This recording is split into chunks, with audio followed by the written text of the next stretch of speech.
In this video, we'll show you the recommended daily cleaning routine for your PUQ press. The tools you need during the following instructions are a brush and a dry cloth. Start with pressing the Set button.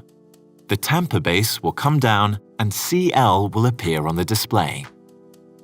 Clean the Tamper base with a dry brush or cloth. Press the Set button once. The Tamper base goes back up. Clean the sensor with a dry brush and wipe down the lower clamp and ground basket.